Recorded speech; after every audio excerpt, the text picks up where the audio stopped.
Olá a todos e sejam bem-vindos. Neste vídeo, vou mostrar como usar o modo de fone único nos Honor Earbuds Air X6.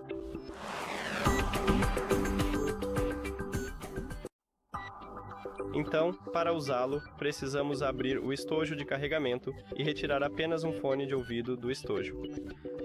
Pode ser o fone esquerdo ou o direito. E agora você pode usar seus fones de ouvido dessa forma. E para provar isso para você, podemos ir até as configurações, dispositivos conectados ou Bluetooth e bem aqui, como você pode ver, temos conexão com este fone de ouvido. Então você pode usá-lo, ou você também pode usar o gesto que está disponível neste fone de ouvido selecionado. É isso. Obrigado por assistir a este vídeo. Se você achou útil, por favor, considere se inscrever no canal e deixar um like no vídeo. Até a próxima.